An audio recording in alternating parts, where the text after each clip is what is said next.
देखेंगे हमारा first transaction है डिसोल्यूशन ऑफ पार्टनरशिप फर्म का, जो कि है पेज नंबर 214 पर। Riddhi and Siddhi are sharing profit and losses in the ratio of 2:1। The following is their balance sheet as on 31 March 2019। Balance sheet दिया हुआ है हमको 31 मार्च 2019 का, और डिसोल्यूशन का ट्रांजैक्शन है, तो डिसोल्यूशन के ट्रांजैक्शन में एडजस्टमेंट्स की टिक आउट करने की ज़रूरत नहीं होती, हम डायरेक्टली ट्रांजैक्शन स्टार्ट कर सकते। हमको लायबिलिटी साइड में दिया हुआ है capital, Riddhi, Siddhi, reserve fund, Siddhi's loan account, creditors, और असेट साइड में दिया है हमारी assets, building, furniture, machinery, debtors, less RDD, stock, investment, interest receivable और बैंक। एडजस्टमेंट दिया हुआ है हमको, तो एडजस्टमेंट्स की टिक आउट करने की ज़रूरत नहीं होती है। फर्स्ट एडजस्टमेंट है असेट्स रियलाइज्ड एज फॉलोज, मतलब हमने असेट्स मार्केट में रियलाइज्ड किए, सेल किए।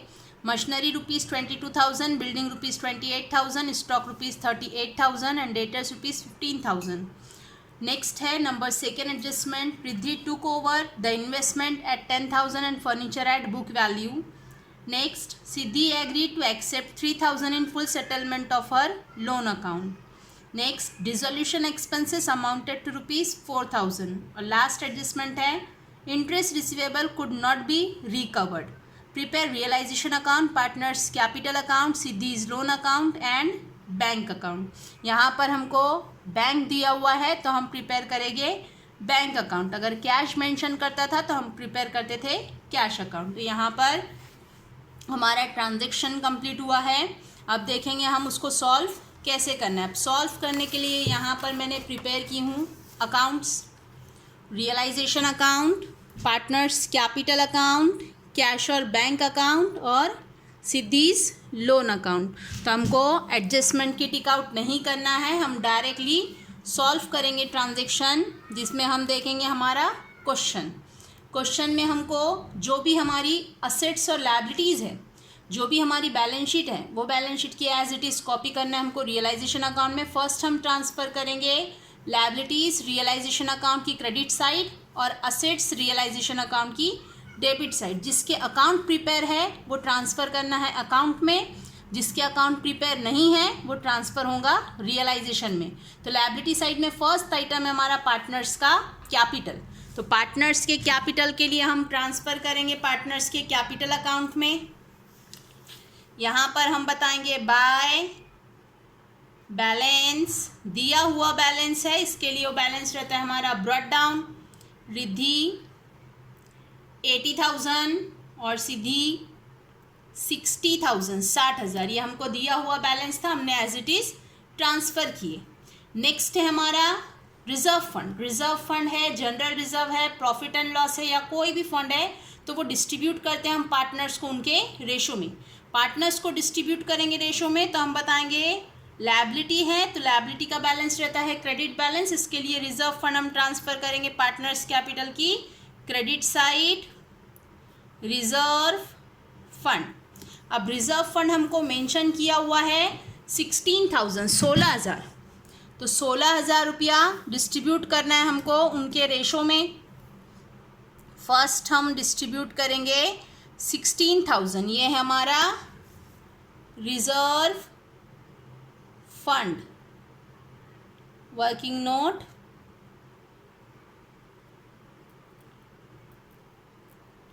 रिजर्व फंड है 16,000 और 16,000 डिस्ट्रीब्यूट करना है हमको रिद्धि और सिद्धि को उनके रेशो में, और रेशो दिया हुआ है 2:1।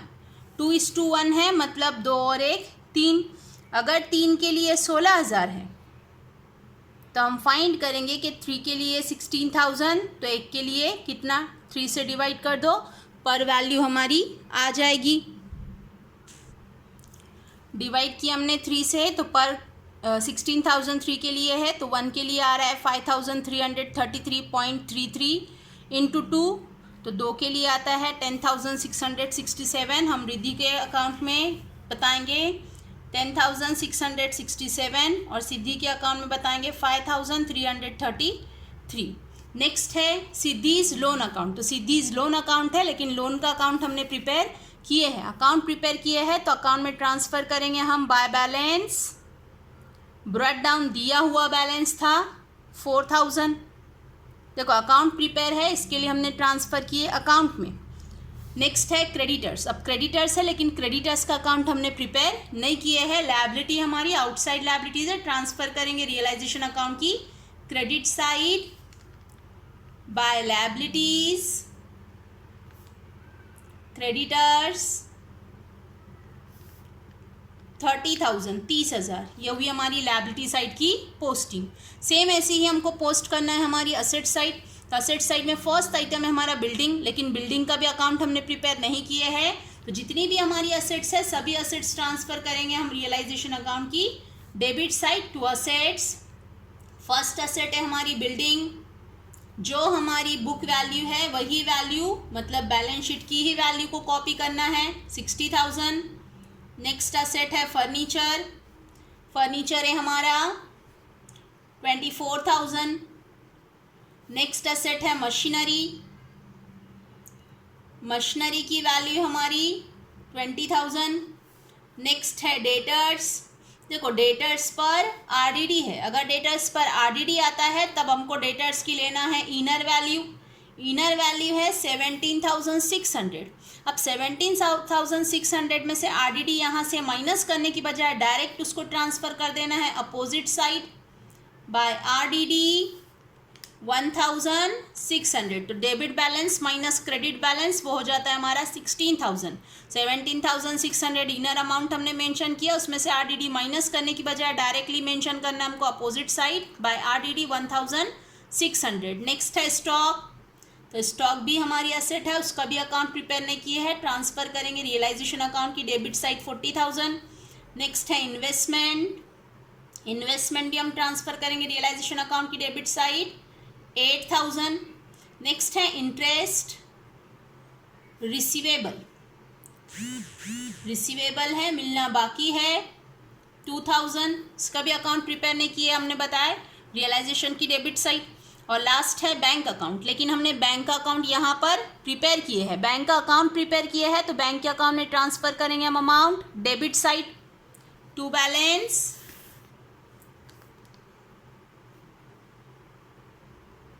ब्रॉट डाउन, क्योंकि दिया हुआ बैलेंस था 20,000।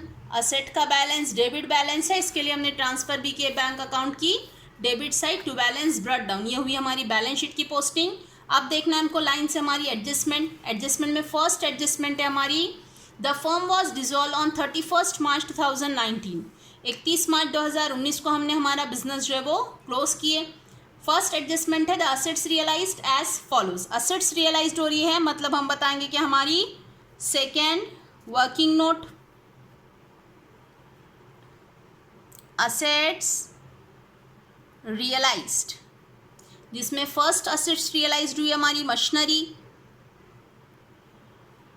22,000 से।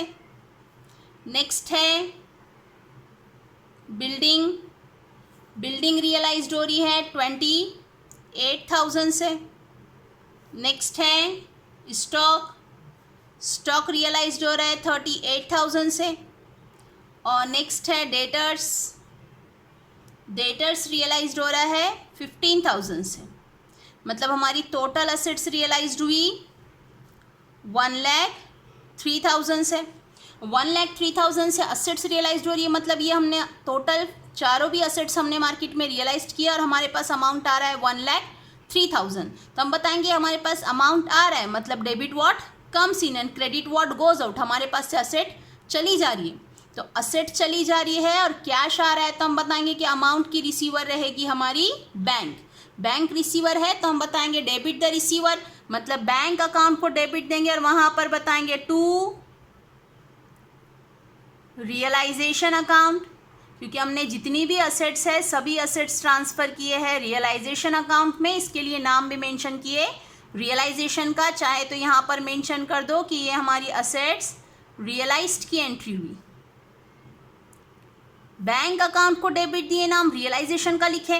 तो बैंक अकाउंट को अगर हम डेबिट दे रहे हैं, नाम रियलाइजेशन का दे रहे हैं, तो हर एक डेबिट को एक करस्पॉन्डिंग क्रेडिट होता है और हर एक क्रेडिट को भी एक करस्पॉन्डिंग डेबिट होता है। बैंक अकाउंट को डेबिट दिए नाम रियलाइजेशन का लिखे तो रियलाइजेशन के अकाउंट को क्रेडिट देंगे और वहां पर बताएंगे बाय बैंक अकाउंट। और हमारी असेट्स जो रियलाइज्ड हुई है वही असेट्स मशीनरी, यहाँ पर तुम डायरेक्टली भी अमाउंट मेंशन कर सकते हैं और इनर में लिखकर आउटर में भी मेंशन कर सकते हैं। नेक्स्ट बिल्डिंग, जो असेट्स हमने वर्किंग नोट में बताया है वही असेट्स बता रहे हैं हम यहाँ पर।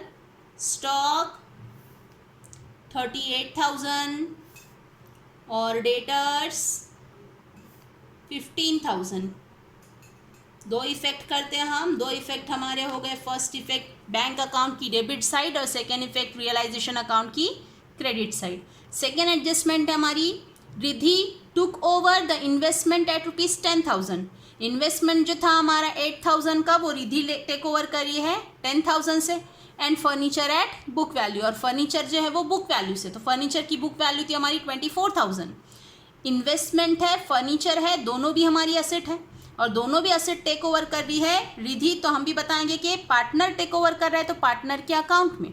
असेट टेक ओवर कर रही है पार्टनर तो असेट का बैलेंस होता है डेबिट बैलेंस। हम भी बताएंगे पार्टनर्स के अकाउंट में डेबिट साइड 2। और दोनों भी असेट जो कि हमने मेंशन किए हैं रियलाइजेशन में, इसके लिए नाम भी लिखना है वहाँ पर, तो रियलाइजेशन अकाउंट। असेट में टेक ओवर की उसने फर्नीचर 10,000 का, सॉरी इन्वेस्टमेंट 10,000 का और फर्नीचर बुक वैल्यू से, तो बुक वैल्यू है 24,000 फर्नीचर की और इन्वेस्टमेंट है 10,000, मतलब रिधि ने टेक ओवर की है 34,000 का असेट, 10,000 इन्वेस्टमेंट प्लस 24,000 फर्नीचर, ऐसे दोनों का मिलाकर मैंने अमाउंट यहाँ पर मेंशन की 34,000। पार्टनर्स कैपिटल के अकाउंट को डेबिट दिए, नाम रियलाइजेशन का लिखे। पार्टनर्स के अकाउंट को डेबिट दिए मतलब रिधि के अकाउंट को डेबिट दिए, नाम रियलाइजेशन का लिखे। तो रियलाइजेशन के अकाउंट को क्रेडिट देंगे और वहां पर नाम लिखेंगे हम बाय रिधिज अकाउंट। और रिधि ने टेक ओवर की है इन्वेस्टमेंट 10,000 से और फर्नीचर बुक वैल्यू 24,000, ऐसे टोटल उसने टेक ओवर की 34,000 की एसेट। ये हुई हमारी सेकेंड एडजस्टमेंट। थर्ड एडजस्टमेंट है हमारी, Siddhi agree to accept ₹3,000 in full settlement of her loan account. Siddhi ने एग्री की कि वो एक्सेप्ट करेगी ₹3,000 उसके लोन के लिए। तो लोन उसको जो पेड करना था वो पेड करना था हमको 4,000, लेकिन अब 4,000 की बजाय वो एक्सेप्ट करिए कि 3,000 में ही वो फुल सेटलमेंट हम उसको कर दे रहे। हम अमाउंट पेड कर दे रहे हैं मतलब हमारे पास से बैंक से पैसा जा रहा है, मतलब अमाउंट की गिवर है हमारी bank. Debit the receiver, credit the giver, तो रिसीवर है सिद्धि और गिवर है वो अमाउंट की बैंक। तो हम बताएंगे कि अमाउंट हमारी बैंक से जा रहा है तो हम बताएंगे बैंक अकाउंट की क्रेडिट साइड। लेकिन हमने यहाँ पर सिद्धि का लोन अकाउंट प्रिपेयर किए हैं, इसके लिए नाम भी मेंशन करेंगे हम वहाँ पर बाय सिद्धीज अकाउंट।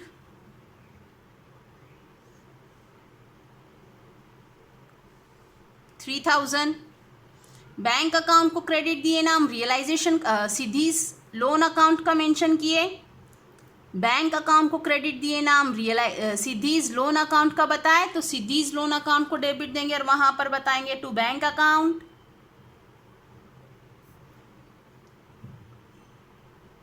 $3,000, ठीक है। नेक्स्ट है डिसोल्यूशन एक्सपेंसेस अमाउंटेड टू ₹4,000। हमारा डिसोल्यूशन का एक्सपेंसेस हुआ 4,000 रुपया। 4,000 रुपया हम डिसोल्यूशन का एक्सपेंसेस बताएंगे कि हमारे पास से पैसा जा रहा है, अमाउंट हम पेड कर रहे हैं। अमाउंट पेड कर रहे हैं तो हम बताएंगे बैंक से पैसा जा रहा है, बैंक को क्रेडिट और नाम लिखेंगे वहाँ पर बाय रियलाइजेशन और डिसोल्यूशन एक्सपेंसेस। अमाउंट पेड कर रहे हैं हम डिसोल्यूशन की 4,000 रुपया, बैंक से पैसा जा रहा है, बैंक को क्रेडिट दिए, नाम रियलाइजेशन का लिखे, तो रियलाइजेशन के अकाउंट को डेबिट देंगे और वहां पर बताएंगे बाय डिसोल्यूशन एक्सपेंसेस, ये बाय बैंक और ब्रैकेट में बता देंगे डिसोल्यूशन एक्सपेंसेस 4,000। और लास्ट एडजस्टमेंट है interest receivable could not be recovered. Interest जो मिलना था वो हमने रिकवर नहीं कर पाए, हम रिकवर नहीं कर पाए, मतलब वो एंट्री भी हम पास नहीं करेंगे। अब इसके अलावा हमको जो भी ट्रांजेक्शन है, ट्रांजेक्शन में हमको लायबिलिटीज पेड करने के लिए मेंशन नहीं किया हुआ था। अगर ट्रांजेक्शन में लायबिलिटीज पेड करने के लिए नहीं किया जाता, नहीं बताया जाता, तब भी हम हमारा बिजनेस तब तक क्लोज नहीं कर सकते जब तक हमने लायबिलिटीज पेड नहीं किए। मतलब तुमको अकाउंट क्लोज करने के टाइम पर तुम्हारी जितनी भी लायबिलिटीज़ है वो टोटल लायबिलिटीज़ देखना है कि तुमने पेड किए कि नहीं किए। बिना लायबिलिटीज पेड किए हम अकाउंट क्लोज नहीं कर सकते। तो यहाँ पर हमारी आउटसाइड लायबिलिटीज़ थी, जैसे डिसोल्यूशन एक्सपेंसेस, रियलाइजेशन एक्सपेंसेस, ये पेड हो चुका। लेकिन आउटसाइड लायबिलिटीज़ थी हमारी क्रेडिटर्स, जिसकी वैल्यू पेड करना था हमको 30,000, लेकिन ये 30,000 अब तक के हमने पेड नहीं किए। लेकिन बिना लायबिलिटीज पेड किए हम अकाउंट क्लोज नहीं कर सकते, तो हमको क्रेडिटर्स को पेड करना रहेगा। क्रेडिटर्स को पेड करना रहेगा मतलब हम बताएंगे कि हमारे पास से पैसा जा रहा है, हमारे पास से अमाउंट जा रहा है, हम बताएंगे बैंक अकाउंट की क्रेडिट साइड, क्योंकि अमाउंट की गिवर है हमारी बैंक, और ये अमाउंट हमने मेंशन किया हुआ है रियलाइजेशन में, इसके लिए नाम भी बताएंगे वहाँ पर रियलाइजेशन का। यहाँ पर हमने पेड किए रियलाइजेशन में क्रेडिटर्स की वैल्यू 30,000 बैंक अकाउंट को क्रेडिट दिए, नाम रियलाइजेशन का लिखे, तो रियलाइजेशन के अकाउंट को डेबिट देंगे और वहाँ पर बताएंगे टू बैंक अकाउंट। यहाँ पर चाहिए तो मेंशन कर दो क्रेडिटर्स, ये पेड किया हमने क्रेडिटर्स को 30,000। अब ये हुआ हमारा ट्रांजेक्शन कंप्लीट। ट्रांजेक्शन कंप्लीट हुआ तो हमको अकाउंट क्लोज करना है। अकाउंट क्लोज करने के टाइम पर सबसे पहले देखना है पार्टनर का लोन अकाउंट, कि पार्टनर का लोन पूरा पेड हुआ है कि नहीं। यहाँ पर हमको पार्टनर का लोन पेड करना था 4,000, लेकिन हमने पेड किए सिर्फ 3,000, मतलब अभी भी 1,000 उसको देना बाकी था। तो 1,000 रुपीज़ जो है ये ट्रांसफ़र करेंगे हम रियलाइजेशन अकाउंट में। तो रियलाइजेशन अकाउंट, ठीक है, सिद्धीज लोन अकाउंट को डेबिट दिए, नाम रियलाइजेशन का लिखे, तो रियलाइजेशन के अकाउंट को क्रेडिट देंगे और वहां पर बताएंगे बाय सिद्धीज लोन अकाउंट 1,000। अब ये सिद्धि का जो लोन अकाउंट है ये हमारा टैली हो गया 4,000 से। अब हमको अकाउंट क्लोज करना है, जिसमें सबसे पहले क्लोज करेंगे हम रियलाइजेशन अकाउंट, उसके बाद पार्टनर्स का कैपिटल अकाउंट और लास्ट में क्लोज करेंगे बैंक अकाउंट। तो पहले देखेंगे हम रियलाइजेशन अकाउंट का डेबिट साइड। तो रियलाइजेशन अकाउंट की डेबिट साइड की एंट्री, फर्स्ट अकाउंट है हमारा रियलाइजेशन अकाउंट, रियलाइजेशन अकाउंट की डेबिट साइड और रियलाइजेशन अकाउंट की क्रेडिट साइड। यहाँ पर हम देखेंगे कि रियलाइजेशन अकाउंट का डेबिट बैलेंस है हमारा 2,05,600 और क्रेडिट बैलेंस हमारा 1,69,600। तो डेबिट बैलेंस और क्रेडिट बैलेंस दोनों में से हमारा debit side heavy, debit side heavy है, मतलब डेबिट साइड की अमाउंट हम दोनों तरफ मेंशन करेंगे 2,05,600, यहाँ पर भी 2,05,600। अब हमारा डेबिट साइड की टोटल में से क्रेडिट साइड की टोटल हम माइनस करेंगे, तो माइनस करने के बाद डिफरेंस आता है हमारा 36,000, मतलब क्रेडिट साइड में हमारा डिफरेंस है 36,000। Debit side heavy, credit side कम, मतलब हमारा रियलाइजेशन लॉस, और रियलाइजेशन लॉस हम ट्रांसफ़र करेंगे पार्टनर्स के कैपिटल में by partners capital account loss on realisation, और ये 36,000 डिस्ट्रीब्यूट होगा रिद्धि और सिद्धि को उनके रेशो में। तो 36,000 डिस्ट्रीब्यूट करेंगे हम, 36,000 3 के लिए है तो एक के लिए होता है 12,000, 3 1 ज़ा 3, 3 2 ज़ा 6, तो एक के लिए 12,000, तो 2 के हिसाब से रिद्धि को देंगे 24,000 और सिद्धि को 12,000, ऐसे टोटल अमाउंट हमारा 36,000।